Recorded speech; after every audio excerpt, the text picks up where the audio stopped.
Dear students, welcome to the class. In today's class, we are going to discuss about the plant breeder. The famous plant breeder is none other than Luther Burbank. Dear children, in today's session, we are going to discuss the lesson Luther Burbank. What is he? We now discuss about. So, Luther Burbank is a well-known US plant breeder influenced by Charles Darwin's writing on domesticated plants. He set up a nursery garden, greenhouse, and experimental farms in Santa Rosa, California, and worked miracles. This write up describes how Luther Burbank achieved his ambition of growing and grafting varieties of fruits and vegetables. Source Britannica Encyclopedia. What does the world call a man who turned a yellow flower into red, who made the seeds of plums disappear, who caused desert cactus to grow 1,000 times faster, who made a blackberry white, and who grew 500 different kinds of cherries on one tree? Was he a master gardener, a skilled plant grower, a talented and patient breeder, or a miracle working magician? Dear children, here we can see the biography of Luther Burbank in the first paragraph, and the first paragraph says about Luther Burbank. So let's get started, dear children.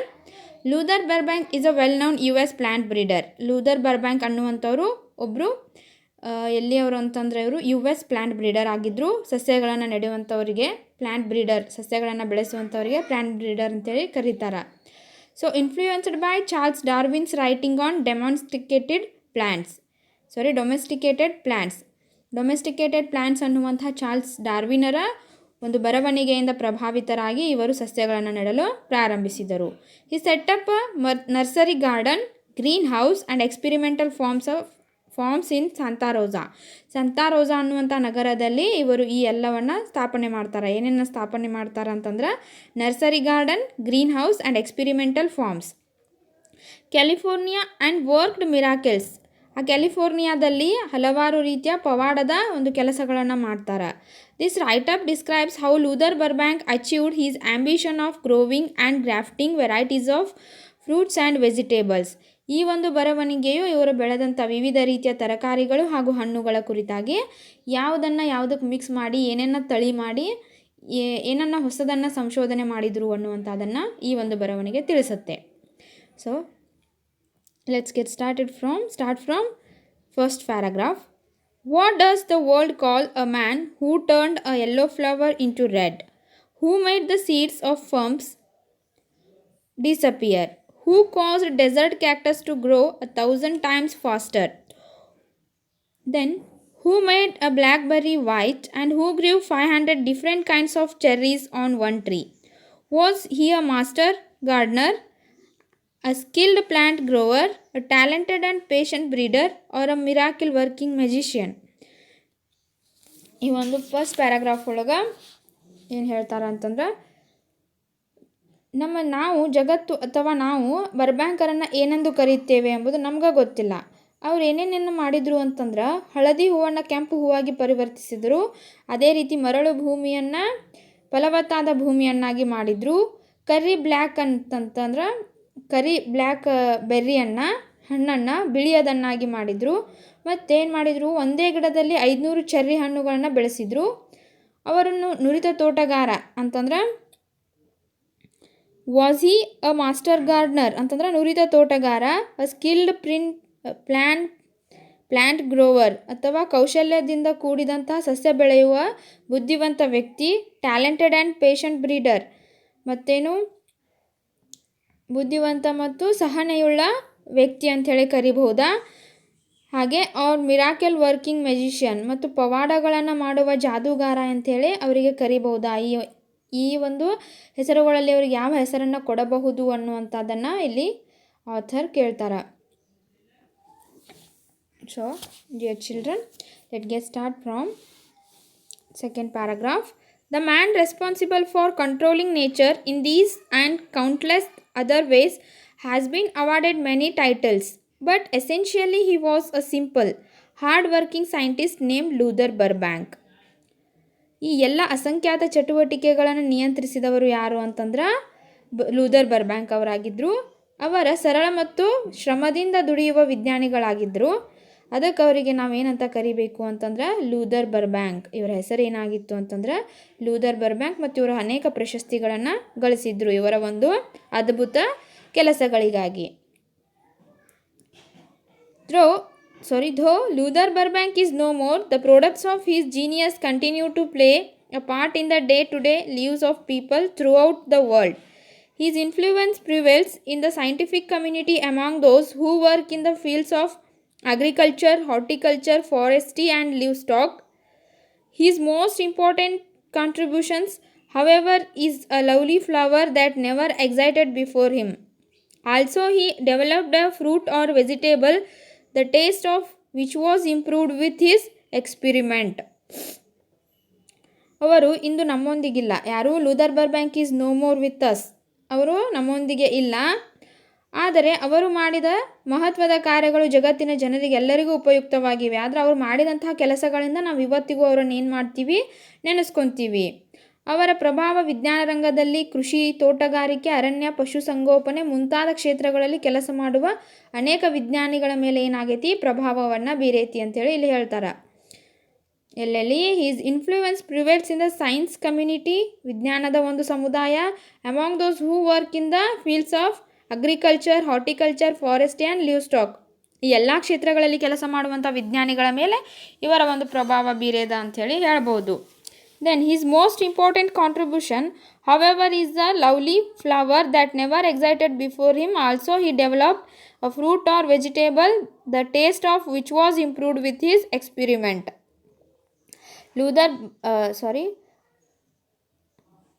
ಅನೇಕ ವಿಜ್ಞಾನಿಗಳ ಮೇಲೆ ಇವರದೊಂದು ಪ್ರಭಾವ ಬೀರೇದ. ಅವರ ಅದ್ಭುತ ಕಾಣಿಕೆ ಅಂದರೆ ಹಿಂದೆ ಎಂದೂ ಇಲ್ಲವೇ ಹೂವು ಇದಲ್ಲದೆ ಹಣ್ಣು ಮತ್ತು ಕಾಯಿಪಲ್ಯಗಳ ಸುಧಾರಣೆಗೆ ಅವರು ಪ್ರಯತ್ನಿಸಿದರು. ಹೂವು ಮತ್ತು ಹಣ್ಣು ಅಷ್ಟೇ ಅಲ್ಲದ ಕಾಯಿಪಲ್ಯಗಳನ್ನು ಸಹಿತ ಅವರು ಸುಧಾರಣೆಯನ್ನು ಮಾಡಿದರು. Then Burbank was born on March 7, 1849 and was brought up on a farm in the state of Massachusetts. He was attracted towards the wonders of nature and learned the techniques of growing varieties crops and plants during his early years. But when he read Darwin's variation of animals and plants under domestication, he decided to devote his life to grow new varieties of plants. Luther Burbank ರವರು March 7, 1849 ಜನಿಸ್ತಾರ ಮತ್ತು ಮೆಚಾಸಿಟ್ದ ಹೊಲದಲ್ಲಿ ಬೆಳಿತಾರ. ಬ್ರಾಟಪ್ ಅಂತಂದ್ರೆ ಅವ್ರು ಬೆಳೆದಿದ್ದು ಎಲ್ಲಿ ಅಂತಂದ್ರೆ ಮೆಸ್ಯಾಚುಸೆಟ್ಸ್. ಇದು ಯಾವುದರ ಸ್ಟೇಟ್ ಆಗಿತ್ತು ಅಂತಂದ್ರೆ ಸ್ಟೇಟ್ ಆಫ್ ಮೆಸ್ಯಾಚುಸೆಟ್ಸ್, ಅಲ್ಲಿ ಬೆಳಿತಾರ. He was attracted towards the wonders of nature and learned the techniques of growing various crops and plants. ತಮ್ಮ ಜೀವನದ ಪ್ರಾರಂಭದ ದಿನಗಳಲ್ಲಿ ಅನೇಕ ಸಸ್ಯಗಳನ್ನು ಬೆಳೆಯುವ ತಂತ್ರವನ್ನು ಕಲಿತಾರೆ. ಯಾಕಂದರೆ ಇವ್ರಿಗೆ ಇಂಟ್ರೆಸ್ಟೆಡ್ ಇರುವುದನ್ನು ಎಲ್ಲಿ? ಸಸ್ಯಗಳನ್ನು ಬೆಳೆಯುವುದರಲ್ಲಿ ಇಂಟ್ರೆಸ್ಟ್ ಇರ್ತೈತಿ. ಅದೇ ರೀತಿ ಬೆಳೆಯುವ ತಂತ್ರವನ್ನು ಕಲಿತರು. ಡಾರ್ವಿನ್ ಬರೆದ variation of animals and plant under demonstration ಎಂಬ ಗ್ರಂಥದ ಪ್ರಭಾವದಿಂದ ಅವ್ರು ಏನು ಮಾಡ್ತಾರೆ? ನಾನು ಅನೇಕ ರೀತಿಯ ಸಸ್ಯಗಳನ್ನು ಬೆಳೆಯಲು ಸಮರ್ಪಿಸಿಕೊತೇನೆ ನನ್ನನ್ನು ನಾನು ಅಂಥೇಳಿ ಅವತ್ತು ಡಿಸೈಡ್ ಮಾಡ್ತಾರೆ. ಅದೇ ರೀತಿ ಡೆಡಿಕೇಟು ಮಾಡ್ಕೊತಾರೆ ತಮ್ಮಂತಾವು. When Burbank was 21 years old, he started market gardening. He was successful in selling high-quality vegetables that he grew on his farms. One of his experiments was he planted 29 seeds from an early rose potato plant. He produced a new variety of seed. It became very popular among the local farmers. Its superior quality came to be known throughout, and today this potato is called Idaho potato. It is grown on thousands of acres in northwestern US. ಅವರು Luther Burbank ರವರು 21 ವರ್ಷದವರಿದ್ದಾಗ ಅವ್ರು ಏನು ಮಾಡಿದರು ಅಂತಂದರೆ ಏನನ್ನು ಪ್ರಾರಂಭಿಸಿದರು? ಪೇಟೆಗಾಗಿ ತೋಟಗಾರಿಕೆಯನ್ನು, market gardening ಅನ್ನುವಂಥ ಒಂದು ಬಿಸ್ನೆಸ್ಸನ್ನು ಸ್ಟಾರ್ಟ್ ಮಾಡಿದರು. ತಮ್ಮ ಹೊಲದಲ್ಲಿ ಬೆಳೆದ ಅತ್ಯುತ್ತಮ ಕಾಯಿಪಲ್ಯಗಳನ್ನು ಮಾರುವಲ್ಲಿ ಅವರು ಯಶಸ್ವಿಯಾದರು. ಅದೇ ರೀತಿ ಮಾರ್ಕೆಟ್ ಗಾರ್ಡನಿಂಗನ್ನು ಸ್ಟಾರ್ಟ್ ಮಾಡಿ ಏನು ಹೊಲದೊಳಗೆ ಬೆಳೀತಿದ್ನಲ್ಲ ಆ ತರಕಾರಿಗಳನ್ನು ಮಾರುವುದರಲ್ಲಿ ಯಶಸ್ಸನ್ನು ಕಾಣ್ಕೋತಾರೆ. ಅವರ ಮಹತ್ವದ ಪ್ರಯೋಗ ಯಾವುದಾಗಿತ್ತು ಅಂತಂದ್ರೆ he planted 29 seeds from an early rose potato plant. 29 ಬೀಜಗಳನ್ನು ಹಾಕಿ ಒಂದು ಬಟಾಟಿಯ ಗಿಡವನ್ನು ಬೆಳೆಸ್ತಾರೆ. He produced a new variety of seed. ಅದರಿಂದ ಒಂದು ಹೊಸ ಬೀಜವನ್ನು ತಯಾರು ಮಾಡ್ತಾರೆ. It became very popular among the local farmers. ಇದೇನಾಗ್ಬಿಡ್ತೈತಿ, ಅಲ್ಲಿ ಸ್ಥಳೀಯವಾಗಿ ಇರ್ತಕ್ಕಂಥ ರೈತರ ಮಧ್ಯೆ ಬಹಳ ಜನಪ್ರಿಯತೆಯನ್ನು ಪಡ್ಕೋತೈತಿ. ಯಾವುದು ಅಂತಂದ್ರೆ ಇವರು ಬೆಳೆದಂಥ potato plant. Its superior quality came to be known throughout and today this potato is called Idaho potato. ಇವತ್ತಿನವರೆಗೂ ಅವತ್ತು ಬೆಳೆದಂತಹ ಆ ಪೊಟ್ಯಾಟೋದ ಸೀಡ ಇವತ್ತಿನವರೆಗೂ ಜನಪ್ರಿಯವಾಗ್ಯದ. ಇವತ್ತಿನವರೆಗೂ ಅದು ಏನೈತಿ, ಚಾಲ್ತಿಯಲ್ಲೇ ಐತಿ. ಅದಕ್ಕೆ ನಾವು ಏನಂತ ಕರಿತೀವಿ ಇವತ್ತಿನ ದಿನದಲ್ಲಿ ಅಂತಂದರೆ ಇದಾಹೋ ಪೊಟ್ಯಾಟೊ ಅಂತ ಕರಿತೀವಿ. It is grown on thousands of acres in north western U S ಒಳಗೆ ಇದನ್ನು ಥೌಸಂಡ್ಸ್ ಆಫ್ ಎಕರ್ಸನ್ನು ಬೆಳೀತಾರೆ. ಯಾವುದು, ಇದಾಹೋ ಪೊಟ್ಯಾಟೋವನ್ನು. ಬರ್ಬ್ಯಾಂಕ್ ಅವಾಗ ಸ್ಟಾರ್ಟ್ ಮಾಡಿದ್ದನ್ನು ಇಲ್ಲಿ ತನಕನೂ ಬೆಳೀತಾರೆ. Next, Burbank found that the climate of his native place was not suitable for his work, and at the age of 26 he removed to the state of California where the weather was mild and the soil was rich and varied. Burbank never hesitated in the pursuit of the goal he had set for himself. He carried on his experimental and original work on plants for more than half a century on Santa Rosa near the city of San Francisco. He described his new home as the chosen spot of all this earth as far as nature was concerned. Burbank found that the climate of his native place was not suitable for his work. ಬರ್ಬ್ಯಾಂಕರಿಗೆ ತಮ್ಮ ಸ್ವಂತ ಊರಿನ ಹವಾಮಾನ ಬೆಳೆಯಲಿಕ್ಕೆ ಅಂದರೆ ಬೆಳೆಗಳನ್ನು ಇನ್ನೂ improve ಮಾಡಲಿಕ್ಕೆ ಅಷ್ಟು ಕರೆಕ್ಟ್ ಅಂತ ಅನ್ನಿಸ್ಲಿಲ್ಲ. ಆದ್ದರಿಂದ ಅವ್ರು ಏನು ಮಾಡಿದರು ಅಂತಂದ್ರೆ ತಮ್ಮ 26ನೇ ವಯಸ್ಸಿಗೆ ಕ್ಯಾಲಿಫೋರ್ನಿಯಾ ರಾಜ್ಯಕ್ಕೆ ಹೋಗ್ತಾರೆ. ಅಲ್ಲಿಂದ ತಮ್ಮ ಒಂದು ಸ್ಯಾಂಟಾ ರೋಸಾ ಪ್ಲೇಸನ್ನು ಬಿಟ್ಟು ಎಲ್ಲಿ ಹೋಗ್ತಾರೆ, ಕ್ಯಾಲಿಫೋರ್ನಿಯಾಗೆ ಹೋಗ್ತಾರೆ. Where the weather was mild and the soil was rich and varied. ಅಲ್ಲಿ ವಿವಿಧ ರೀತಿಯ ಮಣ್ಣಿನ ವಾತಾವರಣ ಇರ್ತೈತಿ, ವಿವಿಧ ರೀತಿಯ ಹಲವಾರು ಹವಾಮಾನದ ಬದಲಾವಣೆಗಳು ಮತ್ತು ಅಲ್ಲಿ ಸಾಫ್ಟ್ ಇರ್ತೈತಿ. ಅಲ್ಲಿ ವಾತಾವರಣ ಕ್ಯಾಲಿಫೋರ್ನಿಯಾದಲ್ಲಿ ಅಲ್ಲಿಗೆ ಹೋಗ್ತಾರೆ. Burbank never hesitated in the pursuit of the goal he had set for himself. Burbank ತನ್ನ ಒಂದು ಗುರಿಯನ್ನು ಮುಟ್ಲಿಕ್ಕೆ ಹೆಸಿಟೇಟ್ ಮಾಡ್ಕೊಳ್ಳೋಂಗಿಲ್ಲ. ನಾನು ಯಾಕೆ ಹೋಗಿ ಮಾಡಲಿ, ಈ ಕೆಲಸ ಯಾಕೆ ಮಾಡಲಿ, ಆ ತರಹದ ಭಾವನೆಗಳು ಆತನಿಗೆ ಬರೋದಿಲ್ಲ. ಅವ ಹೋಗ್ಬಿಡ್ತಾನೆ ಅಲ್ಲೇ ಕ್ಯಾಲಿಫೋರ್ನಿಯಾಕ್ಕೆ, ಯಾಕಂದ್ರೆ ಅವ್ನ ಗೋಲ ರೀಚ್ ಆಗೋದು ಅವ್ನಿಗೆ ಇಂಪಾರ್ಟೆಂಟ್ ಇರ್ತೈತಿ. He carried on his experimental and original work on plants for more than half a century on Santa Rosa. ಆ ಸ್ಯಾಂಟಾ ರೋಸಾದಲ್ಲಿ ಸುಮಾರು 50 ವರ್ಷಗಳವರೆಗೆ ಪ್ರಯೋಗವನ್ನು ಮಾಡ್ತಾರೆ. ಅಂದ್ರೆ ಹಾಫ್ ಅ ಸೆಂಚುರಿ ಅಂತಂದಾರೆ, ಅಂದ್ರೆ ಒಂದು ಶತಮಾನದ ಅರ್ಧ ಭಾಗ ಏನು ಮಾಡ್ತಾರೆ ಅಂತಂದ್ರೆ ಅಲ್ಲಿ ಪ್ರಯೋಗಗಳನ್ನು ಮಾಡ್ತಾರೆ. Next, he described his new home as the chosen spot of all this earth for as nature was concerned. ಆ ಒಂದು ತನ್ನ ಒಂದು ಮನೆಯನ್ನು ಏನಲ್ಲಿ ಸ್ಥಾಪನೆ ಮಾಡಿರ್ತಾನಲ್ಲ ಎಲ್ಲಿ ಕ್ಯಾಲಿಫೋರ್ನಿಯಾದಲ್ಲಿ, ಅಲ್ಲಿ ಸ್ಯಾಂಟಾ ರೋಸಾದಲ್ಲಿ, ಅಲ್ಲಿ ಒಂದು ಹೆಸರು ಕೊಡ್ತಾನೆ ಆ ಮನೆಗೆ. ಏನಂತ ಕೊಡ್ತಾನಂತಂದರೆ chosen spot of all this earth as far as nature was concerned ಅನ್ನುವಂಥ ಹೆಸರನ್ನು ಕೊಡ್ತಾನೆ. Normally his experiments were based on 3 basic techniques. First, he would collect different kinds of domestic plants and bring in many foreign varieties of plants. When they were grown under different conditions, they would prove strong, plentiful or hard, or else show other desirable changes or new qualities. ಅವರ ಈ ಬರ್ಬ್ಯಾಂಕ್ರವರ 3 ರೀತಿಯ ಮೂಲಭೂತ ತಂತ್ರಗಳ ಮೇಲೆ ತಮ್ಮ ಬೆಳೆಯನ್ನು ಬೆಳೀಲಿಕ್ಕೆ start ಮಾಡ್ತಾರೆ. ಅದರಲ್ಲಿ ಫಸ್ಟ್ ಅವರು ಆಯ್ದುಕೊಂಡಿದ್ದು ಏನು ಅಂತಂದ್ರೆ ಅನೇಕ ಸಸ್ಯಗಳನ್ನು ಸಂಗ್ರಹಿಸಿ ವಿದೇಶಗಳಿಂದ ನಾನಾ ತರಹದ ಸಸ್ಯಗಳನ್ನು ತರ್ತಾರೆ. ಅವುಗಳನ್ನು ಬೇರೆ ಬೇರೆ ಸ್ಥಿತಿಯಲ್ಲಿ ಬೆಳೆಸ್ತಾರೆ. ಅವು ಶಕ್ತಿಯುತವಾಗಿ ಹೇರಳವಾಗಿ ಬೆಳಿತಾವೆ. ಇದು ಫಸ್ಟ್ ಟೆಕ್ನಿಕ್ ಅವ್ರದ್ದು. ಇನ್ನು ಸೆಕೆಂಡ್ ಟೆಕ್ನಿಕ್ ಏನೈತಿ ಅಂತಂದ್ರೆ he grew many varieties of fruits, flowers and vegetables by changing water, food supply, temperature, light or space. Other varieties were achieved by crossing plants which had very dissimilar qualities. ಎರಡನೇದಾಗಿ ಅವ್ರು ಮಾಡಿದಂಥ technique ಯಾವುದು use ಮಾಡ್ಕೊಂಡಂಥ technique ಅಂತಂದ್ರೆ ಅನೇಕ ತರಹದ ಹಣ್ಣುಗಳು, ಹೂವುಗಳು, ಕಾಯಿಪಲ್ಯಗಳನ್ನು ಬೆಳೀತಾರೆ. ಮತ್ತು ಅವಕ್ಕೆ ಏನು ಮಾಡ್ತಾರೆ, ವಿವಿಧ ರೀತಿಯ ಒಂದು ಆಹಾರ ಪೂರೈಕೆ, ಉಷ್ಣತಾಮಾನ, ಬೆಳಕು, ನೀರು ವಿವಿಧ ರೀತಿಯಲ್ಲಿ ಕೊಟ್ಟು ನೋಡ್ತಾರೆ. ಮತ್ತು ಅದೇ ರೀತಿ ಮಿಶ್ರ ಸಸ್ಯಗಳ ಪ್ರಯೋಗವನ್ನು ಮಾಡ್ತಾರೆ. ಅಂತಹ ಸಸ್ಯಗಳ ಅಸಮಾನದ ಗುಣಧರ್ಮ ಹೊಂದಿದ್ದವು ಅವುಗಳೆಲ್ಲ. ಡಿಸ್ಸಿಮಿಲಿಯರ್ ಕ್ವಾಲಿಟೀಸ್ ಅಂತಂದ್ರೆ ಅವು ವಿವಿಧ ರೀತಿಯ ಗುಣಗಳನ್ನು ಹೊಂದಿ ಬೆಳೆದಂಥ ಸಸ್ಯಗಳಾಗಿದ್ದು.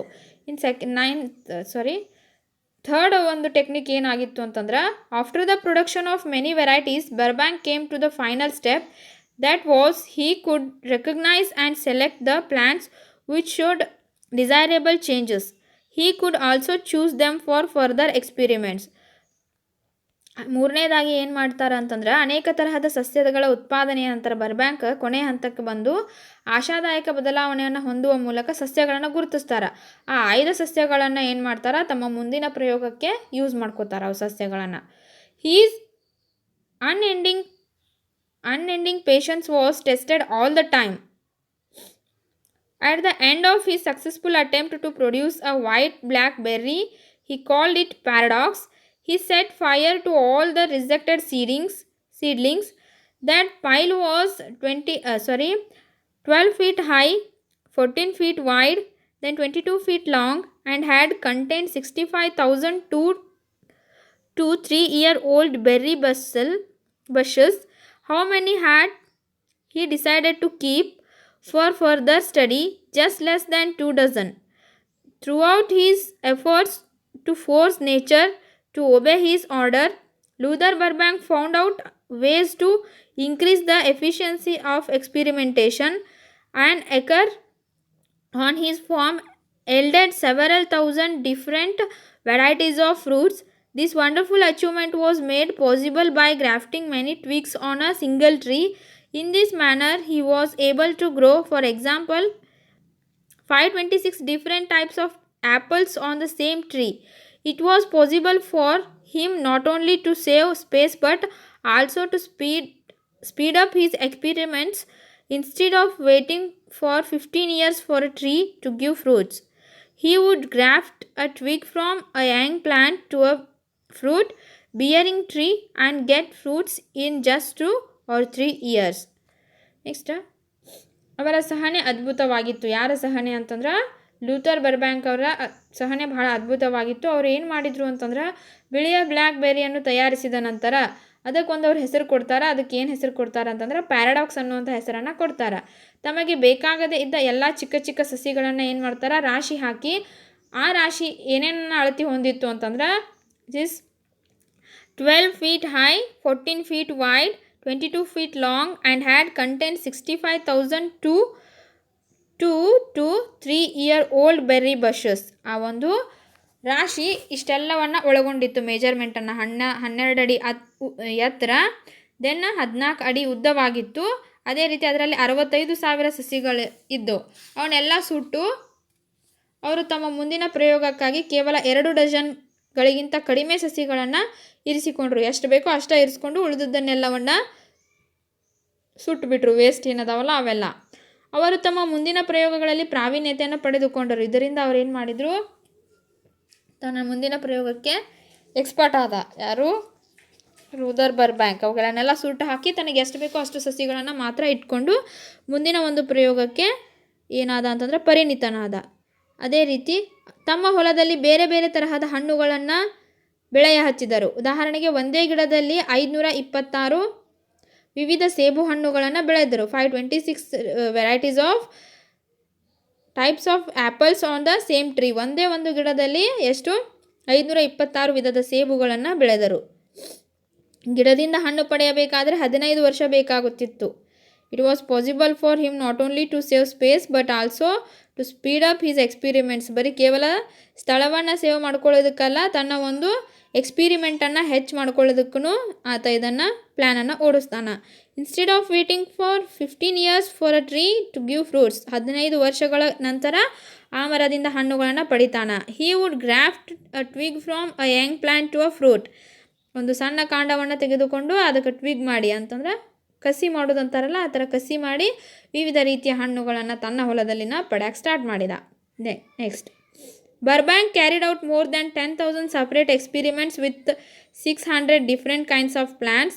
To give a complete list of his achievements is impossible, but some of his world famous products deserve mention. He developed an improved cherry, a thornless blackberry, a cactus without thorns that is largely used as food for livestock, and a peach tree that can withstand freezing weather. He delighted flower lovers with 73 new flowers, including the Sasta Desi and a rose that bears his name. ಬರ್ಬ್ಯಾಂಕರು 10,000 ಬೇರೆ ಬೇರೆ ಪ್ರಯೋಗಗಳನ್ನು 600 ಬೇರೆ ಬೇರೆ ಸಸ್ಯಗಳ ಮೇಲೆ ಮಾಡಿದರು. 10,000 ರೀತಿಯ ಬೇರೆ ಬೇರೆ ಪ್ರಯೋಗಗಳನ್ನು 600 ಸಸ್ಯಗಳ ಮೇಲೆ ಮಾಡ್ತಾರೆ.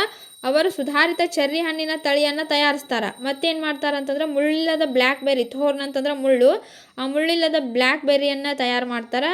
ಹೆಪ್ಪುಗಟ್ಟುವ ಹವಾಮಾನವನ್ನು ಸಹಿಸಿಕೊಳ್ಳುವ ಪೀಚ್ ಗಿಡವನ್ನು ಶೋಧನೆ ಮಾಡ್ತಾರೆ. ಪೀಚ್ ಗಿಡವನ್ನು ಶೋಧನೆ ಅಂತಂದ್ರೆ ಪೀಚ್ ಗಿಡವನ್ನು ಕಂಡು ಹಿಡಿದವ್ರು ಯಾರು Luther Burbank. A cactus without thorns that is largely used for food livestock, and a peach tree that can withstand freezing weather. ತಂಪು ಹವಾಮಾನವನ್ನು ಸಹಿಸಿಕೊಳ್ಳುವಂಥ ಪೀಚ್ ಟ್ರೀಯನ್ನು ತಯಾರು ಮಾಡ್ತಾರೆ. ಮತ್ತೇನು ಮಾಡ್ತಾರೆ ಅಂತಂದ್ರೆ he delighted flower lovers with 73 new flowers, including the Santa Daisy and a rose that bears his name. ಅಷ್ಟೇ ಅಲ್ಲದ 73 ಹೊಸ ರೀತಿಯ ಹೂವುಗಳನ್ನು ಉತ್ಪಾದಿಸಿ ಹೂವು ಪ್ರೇಮಿಗಳಿಗೆ ಸಂತಸವನ್ನುಂಟು ಮಾಡ್ತಾರೆ. Who's the lover of flowers, he give happiness to them. ಅವರಿಗೆ ಸಂತೋಷವನ್ನು ಉಂಟು ಮಾಡ್ತಾರೆ. ಮತ್ತು ಒಂದು ಗುಲಾಬಿ ಹೂವಿಗೆ ಅವರ ಹೆಸರನ್ನು ಇಡಲಾಗಿದೆ. ಅವರ ತೋಟದಲ್ಲಿ ಬೆಳೆದಂಥ ಒಂದು ಹೂವಿಗೆ ಈ ಲೂಥರ್ ಬರ್ಬ್ಯಾಂಕ್ ಅವರ ಹೆಸರನ್ನು ಕೊಡಲಾಗೈತಿ. Naturally many of his efforts ended in failure. At one time he crossed a tomato with a potato. Though a vegetable was produced, it has no commercial value, but his devotion was so deep and strong that nothing could disappoint him. In the present times, miracles are happening in steel mills, automobile factories, and markets of commerce and industry. Burbank worked with the simple elements of nature to produce effects that were as remarkable as shiny cars, bridges, tunnels, and singing wires. ಈ ಬರ್ಬ್ಯಾಂಕ್ರವರ ಅನೇಕ ಪ್ರಯೋಗಗಳು ಯಶಸ್ವಿ ಆಗಲಿಲ್ಲ. ಹಲವಾರು ಫೇಲ್ಯೂರ್ಗಳನ್ನು ಅವರು ಅನುಭವಿಸಿದರು. ಅವರು tomato ಮತ್ತು ಬಟಾಟೆಯನ್ನು ಕೂಡಿಸಿ ತಯಾರಿಸಿದ ಉತ್ಪಾದನೆಗೆ ಮಾರುಕಟ್ಟೆಯಲ್ಲಿ ಬೆಲೆ ಸಿಗಲಿಲ್ಲ. ಅವರೊಂದು ಹೊಸ ಪ್ರಯೋಗವನ್ನು ಮಾಡ್ತಾರೆ. ಟೊಮ್ಯಾಟೊ ಮತ್ತು ಬಟಾಟೆಯನ್ನು ಕೂಡಿಸಿ ಒಂದು ಉತ್ಪಾದನೆಯನ್ನು ಮಾಡಿರ್ತಾರೆ. ಅದಕ್ಕೆ ಮಾರ್ಕೆಟ್ ಒಳಗೆ ಏನಾಗಂಗಿಲ್ಲ. He didn't get any value of those vegetables. ಆ ಒಂದು ತರಕಾರಿಗೆ ಮಾರುಕಟ್ಟೆಯಲ್ಲಿ ಬೆಲೆ ಸಿಗದೇ ಇರುವುದಕ್ಕೆ ಅವರೇನು ನಿರಾಶೆ ಹೊಂದಿಲ್ಲ. ಅವರು ಪವಾಡದ ಸಾದೃಶ್ಯದ ಪ್ರಯೋಗಗಳನ್ನು ಅಂದರೆ ಕೆಲವೊಂದಿಷ್ಟು ಪವಾಡದ ಸಾದೃಶ್ಯದ ಪ್ರಯೋಗಗಳು ಇವತ್ತಿನ ದಿನದೊಳಗೆ ಎಲ್ಲೆಲ್ಲಿ ನಡೀತಾವ ಅಂತಂದ್ರೆ ಉಕ್ಕಿನ ಕಾರ್ಖಾನೆಗಳು ಮತ್ತು ವಾಣಿಜ್ಯ ಉದ್ದಿಮೆ ಕ್ಷೇತ್ರಗಳಲ್ಲಿ ಕಾಣ್ತಾವೆ ಇಂಥ ಒಂದು ಪ್ರಯೋಗಗಳನ್ನು ನಾವು. ಆದರೆ ಬರ್ಬ್ಯಾಂಕ್ ಸರಳವಾದ ಪ್ರಕೃತಿಯಿಂದ ಆಯ್ದುಕೊಂಡು ಮಾಡಿದ ಪ್ರಯೋಗಗಳು ಅನನ್ಯವಾದವು. ಯಾಕಂದರೆ ಇವರು ಥ್ರೂ ದ ಎನ್ವೈರ್ಮೆಂಟ್ ಹೋಗಿ ಅಲ್ಲಿ ಇರ್ತಕ್ಕಂಥ ಕೆಲವು ಬೀಜಗಳನ್ನು ಉಪಯೋಗಿಸಿಕೊಂಡು ವಿವಿಧ ರೀತಿಯ ಪ್ರಯೋಗಗಳನ್ನು ಮಾಡಿದ್ದನ್ನು ನಾವು ನಿಜವಾಗ್ಲೂ ಅದ್ಭುತ ಅನ್ನಬೇಕು. ಅಂಥದ್ದನ್ನು ಹೆಚ್ಚಾಗಿ ಪ್ರಯೋಗಗಳು ಎಲ್ಲಿ ನಡೀತಾವ ಅಂತಂದ್ರೆ in the present times miracles are happening in steel mills, automobile factories and markets of commerce and industry. ಹೆಚ್ಚಾಗಿ ಕೈಗಾರಿಕಾ ಪ್ರದೇಶದಲ್ಲಿನ ನಡೀತಿರ್ತಾವ. Burbank work with the simple elements of nature of products. ಆದರೆ ಇವರು ಸರಳವಾದ ಬೀಜಗಳಿಂದ ಉಪಯೋಗಿಸಿಕೊಂಡು ಏನು ಮಾಡಿರ್ತಾರೆ, ಪ್ರಯೋಗಗಳನ್ನು ಮಾಡಿರ್ತಾರೆ. ಸೊ ಅದಕ್ಕಾಗಿ ನಾವು ಅವರಿಗೆ ಹ್ಯಾಟ್ಸಪ್ ಹೇಳಬೇಕು. ಅದ್ಭುತವಾದ ಪ್ರಯೋಗಗಳನ್ನು ಮಾಡಿರ್ತಾರೆ. ಅವರ ಪ್ರಯೋಗಗಳು ನಮ್ಮ ಇಂದಿನ ಸೇತುವೆ, ತಂತಿವಾದ್ಯ, ರೈಲು, ಕೊಳವೆ ಮಾರ್ಗಗಳಿಗಿಂತ ಪ್ರಕಾಶಮಾನವಾಗಿದೆ. ಇವತ್ತು ಏನೇ ಪ್ರಯೋಗ ಮಾಡ್ಯಾರ ಅಂತಂದ್ರು ಬರ್ಬ್ಯಾಂಕ್ರವರು ಸಿಂಪಲ್ ಎಲಿಮೆಂಟ್ಸ್ಗಳನ್ನು ಯೂಸ್ ಮಾಡಿ ಪ್ರಯೋಗಗಳನ್ನು ಮಾಡಿ ಹೊಸ ಹೊಸ ಸಂಶೋಧನೆಗಳನ್ನು ಮಾಡಲಿಕ್ಕೆ ನಮಗೆ ದಾರಿದೀಪವಾಗ್ಯಾರ ಅಂತ ಹೇಳ್ತಾ ಈ ಒಂದು ಪಾಠಕ್ಕೆ ವಿರಾಮ ನೀಡೋಣ. So dear students, I hope you understand this lesson very well. Thank you.